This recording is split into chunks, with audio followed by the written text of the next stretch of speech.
Selamat datang kembali. Hari ini kita langsung bahas ya satu studi kasus interaktif yang menarik dari Dr. Ricky Sababalat.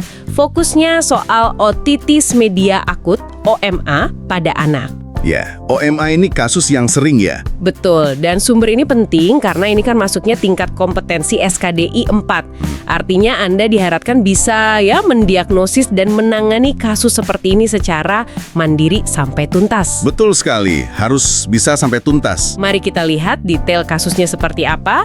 Jadi ada pasien anak, usianya 3 tahun, dibawa ke dokter karena rewel sama demam udah 3 hari katanya. 3 hari demam. Iya, terus sebelumnya itu ada riwayat batuk pilek. Nah, yang khas banget nih, si anak ini sering sekali narik-narik telinga kanannya. Nah, itu dia. Otoskop itu membran timpani telinga kanannya tampak hiperemis, kemerahan gitu ya. Ya, ini presentasi yang cukup klasik sebetulnya untuk OMA. Rewel, terus narik-narik telinga pada anak sekecil ini yang belum bisa ngomong sakitnya di mana, itu petunjuk kuat adanya otalgia. Nyeri telinga berarti ya? Betul, nyeri telinga. Ditambah ada demam, terus hasil otoskopinya nunjukin membran timpani yang meradang atau hiperemis, ya ini langsung kuat dugaan kita keperadangan di telinga tengah. Jadi kayak udah satu paket ya, demam, otalgia dari perilakunya, sama temuan otoskopinya. Ya, itu trio kunci OMA. Demam, otalgia, dan temuan otoskopi abnormal. Nah, di studi interaktifnya itu, Dr. Ricky kemudian ngasih pertanyaan soal diagnosis dan tata laksana yang paling pas. Ada beberapa pilihan, skor kecocokannya beda-beda. Pilihan yang dapat skor tertinggi, ini 10/10, adalah OMA fase presupurasi, antibiotik, dan analgetik. Skor sempurna, 10/10, ini artinya apa persisnya, Dok? Artinya pilihan itu pas banget, sangat tepat. Diagnosis dan rencana tata laksananya sangat sesuai dengan data klinis yang kita punya di kasus ini. Fase presupurasi itu kan tahap awal ya, peradangan awal OMA. Oh, jadi gejalanya cocok banget sama fase ini? Cocok sekali. Gejala demam, terus nyeri telinga yang kelihatan dari anak rewel dan narik-narik telinga itu. Dan yang penting, temuan otoskopinya membran timpaninya baru hiperemis. Belum sampai menonjol atau bulging. Jadi belum ada penumpukan nanah yang jelas. Masih peradangan awal gitu ya? Betul. Makanya tata laksananya juga sangat logis. Perlu antibiotik sistemik untuk kemungkinan infeksi bakteri penyebabnya. Dan analgetik yang sekaligus antipiretik, ini penting banget buat meredakan nyeri dan menurunkan demamnya. Biar anaknya nyaman ya. Tentu, kenyamanan anak itu utama. Terus gimana dengan pilihan diagnosis atau tata laksana lain yang skornya lebih rendah di studi itu? Misalnya fase oklusi atau supurasi. Nah, pilihan lain memang jadi kurang pas kalau kita lihat temuan kunci di kasus ini. Misalnya fase oklusi, itu skornya 3/10. Fase oklusi itu biasanya ditandai membran timpani yang retraksi. Jadi, tertarik ke dalam. Oh, kebalikannya ya? Bukan menonjol atau merah aja? Bukan. Beda kondisinya. Lalu ada fase supurasi. Skornya malah lebih rendah, 2/10. Kalau supurasi, ini sudah tahap lanjut. Sudah ada penumpukan nanah di belakang gendang telinga. Akibatnya, membran timpaninya jadi menonjol, bulging. Kadang malah bisa sampai pecah spontan. Wah, kalau udah gitu, tindakannya beda lagi dong. Bisa jadi. Kalau udah bulging banget, mungkin perlu dipertimbangkan miringotomi. Tapi kan itu belum terjadi di pasien ini. Belum sampai situ ya? Belum. Terus ada lagi pilihan cuma ngasih dekongestan tetes hidung. Skornya 5/10.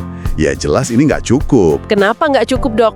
Karena OMA ini kan penyebab utamanya seringkali bakteri. Dekongestan hidung nggak ngatasin infeksi bakterinya. Nggak ngatasin gejala sistemik kayak demam dan nyeri hebatnya juga. Jadi ya kurang komprehensif.